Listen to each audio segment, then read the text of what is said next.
Bismillahirrahmanirrahim, wa salatu wa salam ala rasulillah al-habib al-karim. On a vu dans la vidéo précédente les fonctions affines et les fonctions du second degré. Et on a montré que ce sont des fonctions usuelles. Pourquoi ils sont des fonctions usuelles? Car on peut tracer la courbe et chercher la monotonie sans passer par l'étude classique des fonctions, c'est-à-dire sans passer par le tableau de variation, sans passer par l'étude des maximums et minimums. Pour une fonction affine f de x est égal à x plus b, on a dit il suffit de voir a qui est égal à tangente alpha s'il est supérieur à 0, donc la fonction est croissante.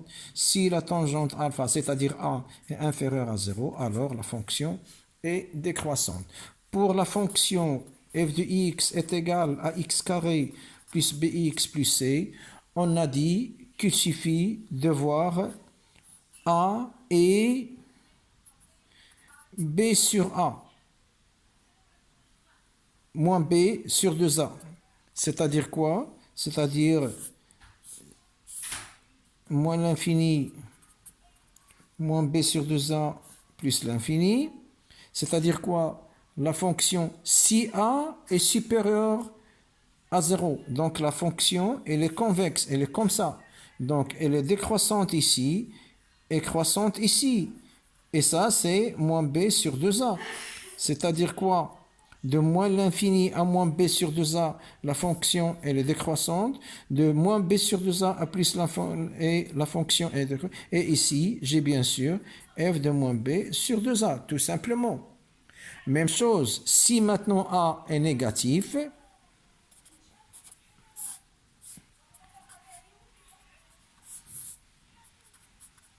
si a est négatif, la fonction est concave, elle est comme ça. La fonction est concave, elle est comme ça. Donc elle est croissante ici et décroissante ici. Donc elle est croissante ici et décroissante ici. Et ça, c'est quoi? C'est moins b sur 2a. Donc elle est croissante sur moins l'infini moins b sur 2a et décroissante sur moins b sur 2a plus l'infini.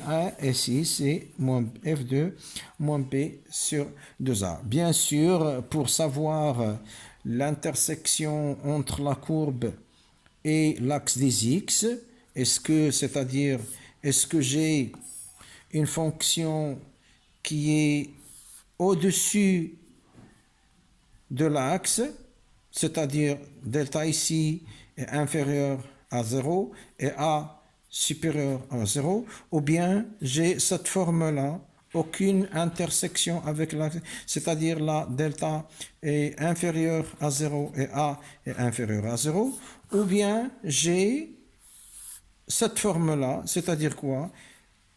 J'ai ici x1 et x2, donc delta est supérieur à 0 et a, elle est aussi supérieure à 0. Ou bien, j'ai cette forme-là.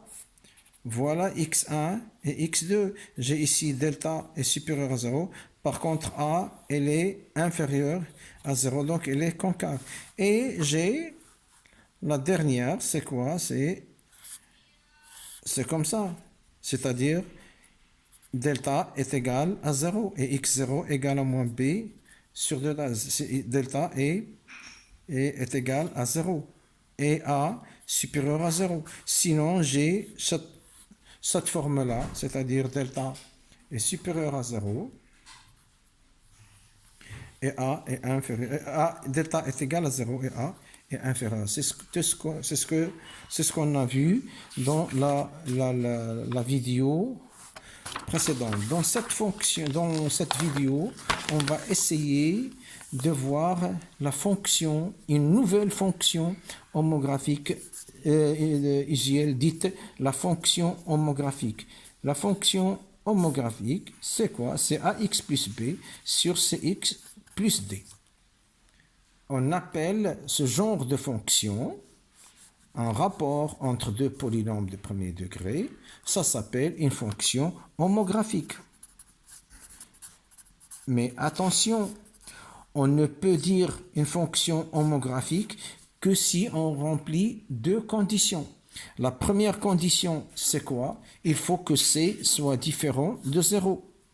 La deuxième condition, c'est quoi? Il faut que AD moins BC,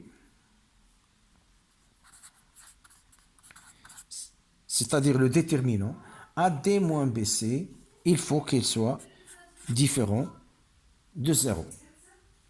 C'est-à-dire quoi? Déterminant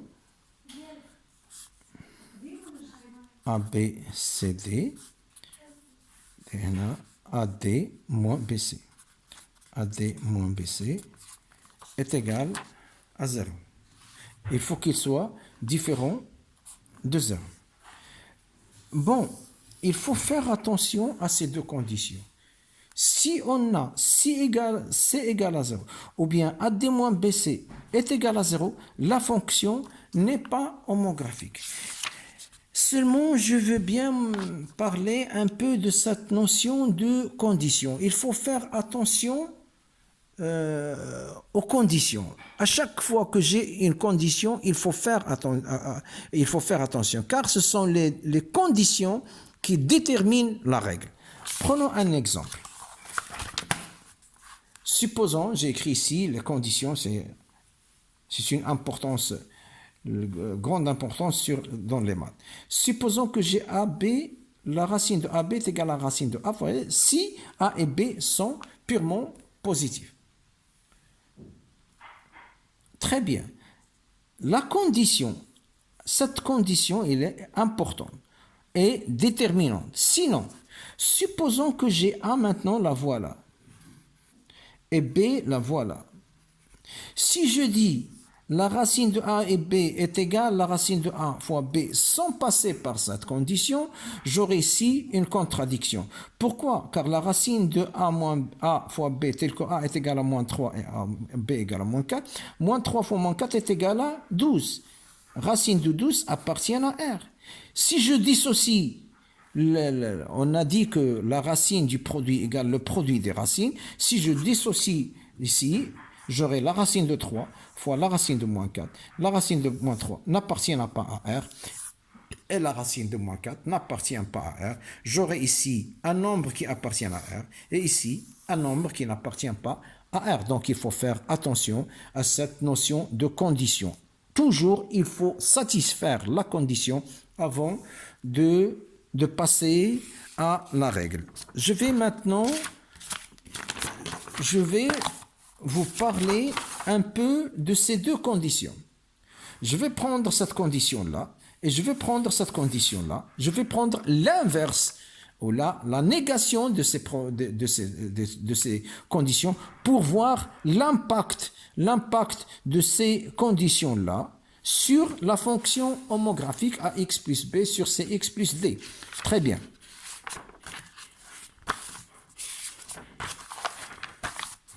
Prenons ici, si C est égal à 0, si C est égal à 0, alors f de x égale à ax plus d plus cx plus d, f de x égale à ax plus b sur d. Pourquoi? L'AD est égal à 0. C égale à 0, 0 fois x est égal à 0. Donc, Mchat a dit, ça va rester d. Donc, j'aurai ax plus b sur d. Donc, est égal à ax A sur dx plus b sur d. Je vais supposer ça est égal à m et ça est égal à p. Et qu'est-ce que j'aurai? F de x égale à mx plus p. F de x égale à mx plus p. Et on sait très bien que mx plus p est une fonction affine, et non pas une fonction homographique. Donc si c est égal à 0, je ne suis pas face à une fonction homographique, mais une fonction affine qui est très simple. Il est en fonction de la tangente alpha qui est ici m.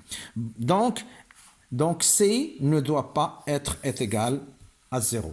Bon, je vais prendre maintenant le deuxième cas. Si j'ai le déterminant est égal à 0, c'est-à-dire AD moins BC est égal à 0. Autrement dit, c'est quoi ici? J'ai AD est égal à BC. Si AD moins BC égale à 0, j'ai BC là, AD est égal à BC. Très bien. Maintenant, ax plus b sur cx plus d. Si je multiplie ici par c et ici par c, j'aurai c facteur de ax plus b sur c facteur de c. J'ai rien fait car c sur c est égal à 1. Une multiplication par 1, ça ne va rien changer car 1 est l'élément neutre de la multiplication, de la loi multiplier. Bon, je vais distribuer maintenant CAX, CD, CB, CAX, CB. Et je garde le dénominateur comme il était, C facteur de CX plus D. Maintenant, CAX plus BC, c'est quoi BC? BC, c'est AD. Donc, je peux remplacer BC par AD. J'aurai CAX plus AD sur C facteur. Très bien. Et si je peux factoriser par A? Si je factorise par A, qu'est-ce que j'aurai? A facteur de CX plus D. A facteur de CX plus D. Et ici, C facteur de CX plus D. Si je simplifie ici par ici, j'aurai f de x égale à A sur C. Elle n'est pas, c'est une fonction constante. Elle n'est pas du tout en fonction de x. C'est une fonction constante. Et une fonction constante, c'est facile à étudier. C'est une fonction constante dans quel que soit x. Donc, ce n'est pas une fonction homographique. Donc, pour montrer qu'une fonction est homographique, il faut montrer que AD moins BC est différent de 0. Et il faut avoir C différent de 0 aussi. Très bien. Maintenant, prenons des exemples sur les fonctions homographiques. Est-ce que f de x est égal à 1 sur 2x moins 1 est une fonction homographique? Oui. Pourquoi? Car ici, j'ai 0x plus 1 sur 2x moins 1. Et voilà A, voilà B, voilà C, voilà D. On a C est différent de 0 et moins 1 moins 2, c'est différent. Le déterminant est différent de 0. Le déterminant est différent de 0 et le C est différent de 0. Donc, c'est une fonction homographique. OK? 0, le déterminant 0, 1, 2, moins 1. 0 fois moins 1, c'est moins 1. Moins 2 fois 1, c'est moins 2. Donc, c'est moins 3. Différent de 0. Donc, c'est une fonction homographique. Il faut chercher seulement le C et le déterminant d'ILF. Très bien. Est-ce que maintenant f de x est égal 1 sur x est une fonction homographique? Bon, il faut voir est-ce qu'on peut la mettre sous la forme de ax plus b sur cx plus d. Oui, effectivement, est égal à 0x plus 1 sur 1x plus 0. Et voilà le c qui est différent de 0. Et 0 fois 0, 0. Moins 1 fois 1, donc est égal à moins 1. Le déterminant est égal à moins 1, différent de 0. Donc c'est une fonction homographique.